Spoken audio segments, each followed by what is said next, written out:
Good evening, ladies and gentlemen, and thank you to the Deputy High Commissioner. Really appreciate those kind words about Sasol, but also about South Africa. I think we are all proudly South Africa. I want to welcome everybody here present this evening. We've got so many guests, colleagues, partners, but I think for us also important, so many members from the South African government, and we really appreciate from the Defence Force, from the Air Force, for you also to join us this evening, and a warm welcome to all of you. Tonight we're going to share a bit of our story around decarbonisation with you. It is a story we'll try to keep short. I've been asked not to speak too long. We've got a couple of slides. I know slides are on the out, but we thought of sometimes you remember perhaps some of the things better. So if you look at our journey in Sasol, it's really a very exciting journey. So I think going back to where we found ourselves about 2 or 3 years ago, facing at the time really significant challenge around CO2 emissions. We are, most of our industry in South Africa is based on coal, and obviously with that come quite a significant CO2 emission. And in 2021, we then committed in terms of our South African operations, but also our global operations, to reduce our CO2 emissions by 2030 quite significantly, and then continue to drive towards a net zero position by 2050. Now that's a significant ask of a company that's really built a whole industry around fossil fuel, you can say. And I think in this journey we found ourselves to be starting to explore a lot of sustainable opportunities. And tonight I'm going to share a bit with you on the South African hydrogen economy opportunity. We believe is so significant, important for our country, but I think we also see great growth opportunities for ourselves as a company. I'm also going to share a bit with you what we are doing on sustainable aviation fuel. We've got this magic technology called Fischer-Tropsch, and we've been very blessed in time that we really could build upon that and really build a good industry in South Africa. We see that now enabling us to really look at how to abate industries like aviation and trying to position that. So if I go to just a bit of background to this, for us in South Africa, I think we're very early in this journey. I think we've got very good plans. There's a master plan out as been shared, but I think for us really now to get traction, and I'm going to give you some indication of projects that we're working on.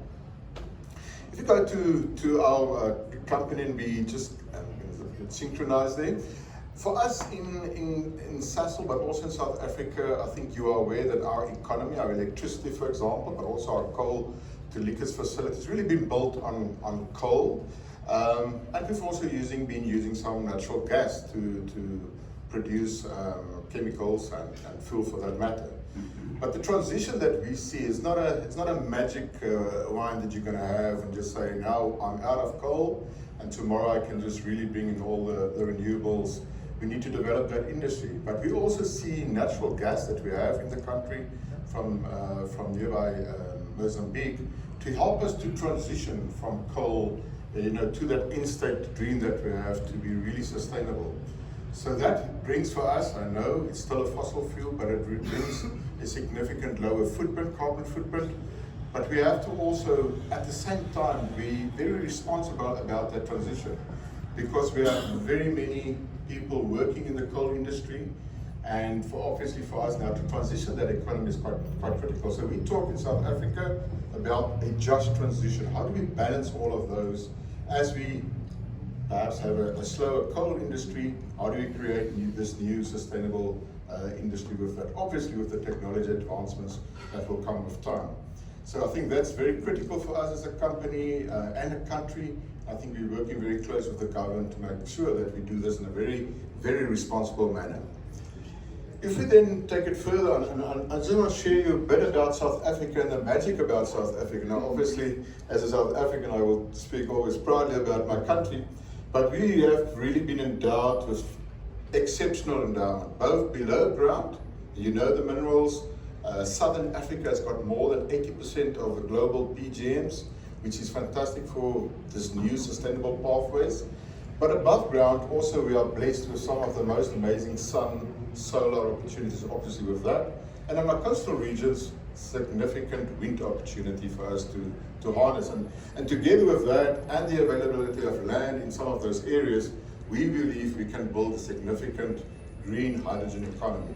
And that's going to take an effort, and I think we need all partners to take us forward in that, specifically between business and also then our South African government.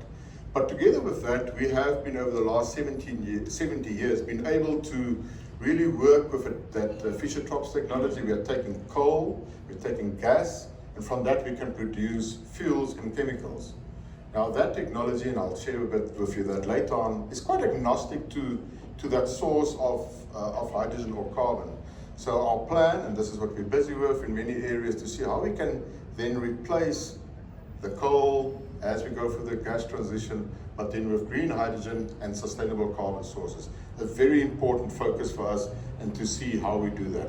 If you look at that map, perhaps not that clear, but South Africa counts amongst the top 10 in the world with that great solar and wind that we actually can harness and build these industries. There's also a reflection on just the size of the industry. I think important for us to see that there's quite a significant market growing up.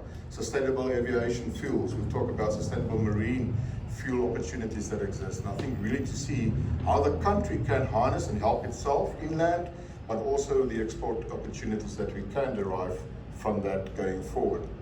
So if you look a bit into what we have in South Africa, certainly on the left-hand side there, you'll see we know how to work with hydrogen.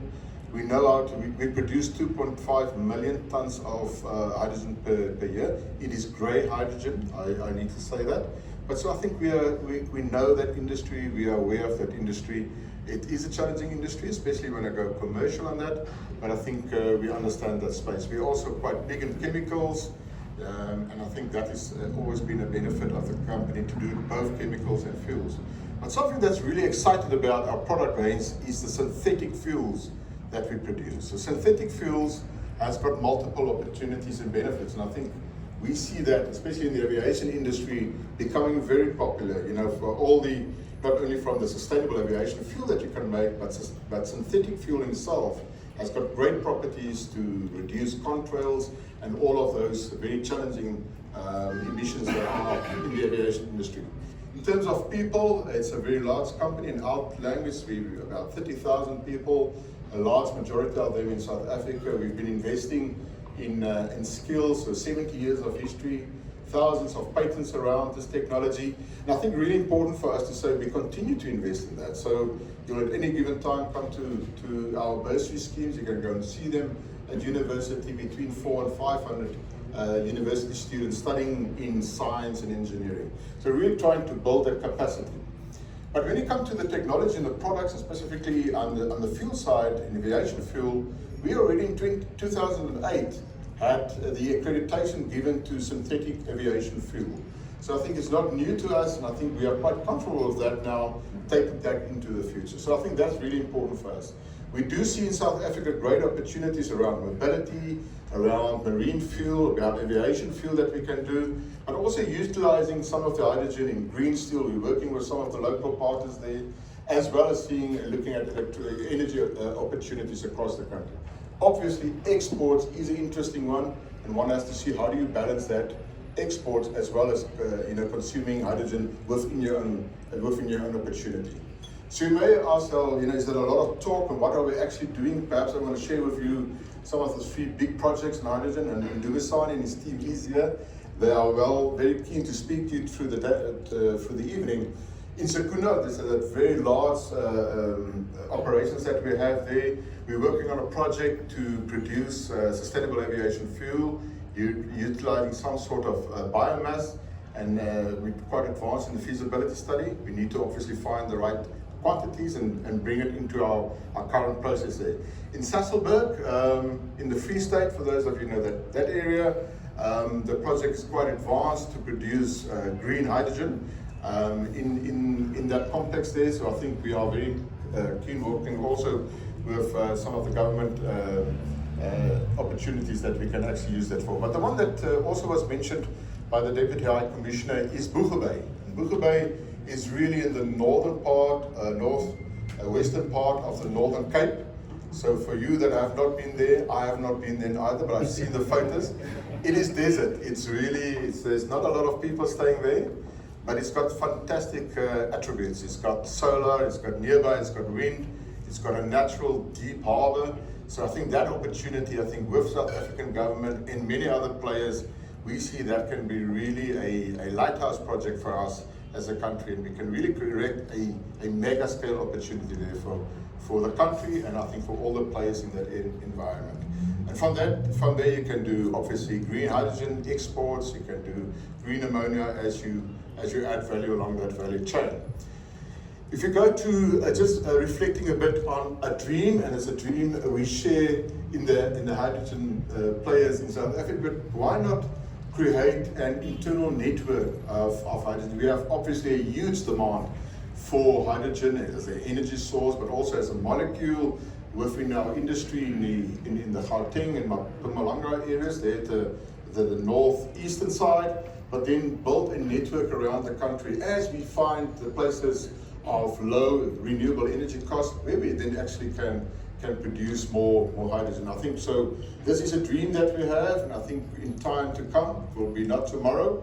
It's beyond my time at Sasol, but really I think that's something we believe is feasible and think is possible. So this is what we have in place, in addition to the export opportunities that we are all pursuing.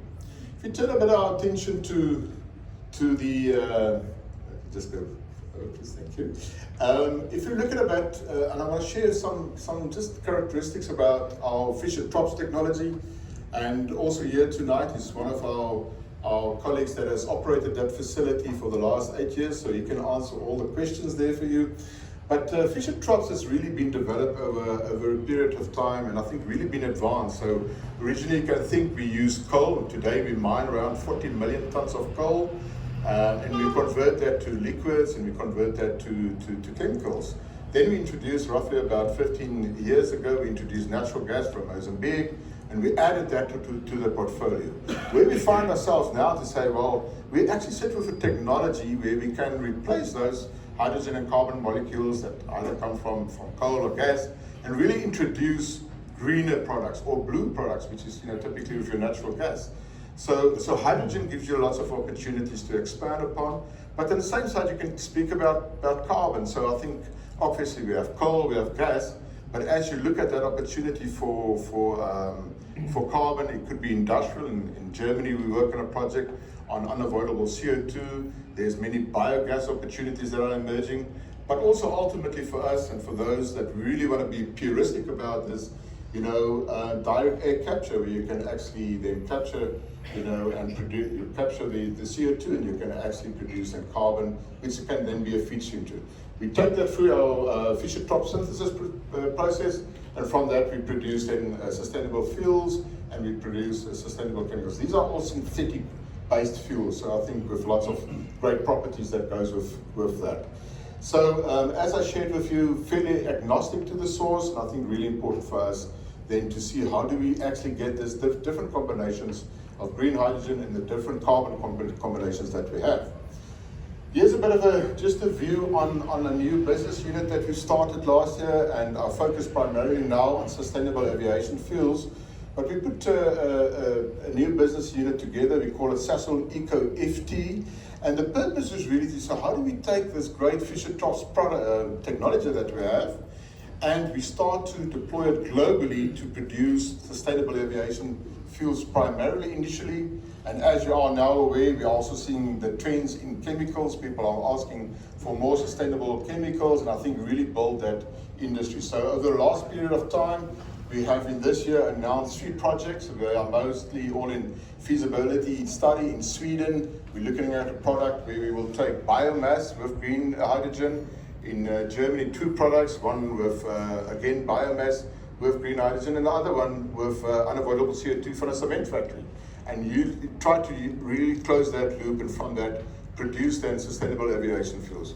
Quite a lot of excitement, lots of interest in the technology across the globe, right from Australia to the Middle East, and we're working on many early stage opportunities there to see how can we actually expand that opportunity and make it a viable offering as we go forward.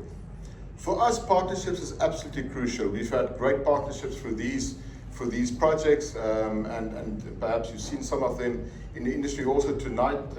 Deutsche Aircraft is here, and it's really critical for us also to work with the OEMs, with the engine manufacturers, with the aircraft manufacturers, and make sure we co-create that opportunities and see that we can make it a success from the beginning. So we're very pleased with the partnership, and this is the way we would like to take it forward. Really work hard on establishing that and making it a success for the future. Our visit to Farnborough is also to see what opportunities there are in the UK, and we've had many great discussions over the last week. And I think really for us to explore both hydrogen opportunities, green hydrogen, but as well as how we can take that green hydrogen molecule further and then produce something like sustainable aviation fuel, a very important focus for us going forward. I'm going to conclude with my last slide. I hope I didn't bore you too much with the slides. And I think where we stand, and I think it's really critical for us as an industry, how do we finance these initial opportunities? Obviously, the cost curves are not there, so we need the government support in the various countries. We're seeing that coming through, but funding is important for us, I think, and we need to, as a community, work hard on that together. I think we have the strategic master plan in South Africa and hydrogen. I think really now to work that master plan and make sure we are successful, we do achieve the goals that we set ourselves. Lots of work still on policy and regulation, be it in the EU, be it in the US, be it in South Africa. How do we allow that industry to be established? You can imagine if we use something like unavoidable CO2 for a cement factory, but we only have 10 or 15, 12 years for that to be allowed as an unavoidable CO2, and thereafter you can't use it anymore. You can't invest in something in a plant now because you don't have enough time to get your return on investment. So very important that we get that alignment with regulators and make sure we do create those great opportunities that we can see and really can help in those hard to abate industries there where we believe those technologies can help us. Partnerships, I spoke about collaboration, I think, and this is also the purpose of tonight. I think we are blessed that we have been surrounded by many great companies, but I think also for us and for you, if you see opportunity in your area, in your country, or for your company, please reach out to us. We're very keen to engage with you, and perhaps there's something that we can co-create in this regard. Either in South Africa on the SA hydrogen pathway, but also in the SAF opportunity. And I think that really gives a bit of a flavor of, I think, the belief that we have that we will not be able to do this on our own. We don't want to do it like that. We're really looking forward to engage with partners, with governments where we can, and see how we can collectively make that successful. I want to just do two things to introduce. I'm going to ask them just to put their hands up. Dumisani and Carla, he is here standing in front of you. Just put your hand up. So Dumisani is a colleague that leads a lot of the SA hydrogen pathway. So please reach out to him. Some of his colleagues are here tonight with him. Then I've also got Dr. Helge Sachs here on my right and on your left. Helge is the leader of our Sasol ecoFT business unit. So all the difficult questions, all his colleagues are here. Please speak to him and take the discussions from here on further. I again just want to close, and I want to thank the South African government. We've seen over the recent period of time great collaboration between us and you. We appreciate the effort that you do in South Africa for us, but also here tonight just to welcome us. We really appreciate it, Lisa, and thank you, Charmaine, for making us feel welcome. I hope you enjoy the evening. We are here till late, and any questions you may have, you can perhaps, I don't know if you have questions now, or you can take it to the floor later on. Are there any burning questions now? Let's leave it then for the individual engagement. Thank you so much.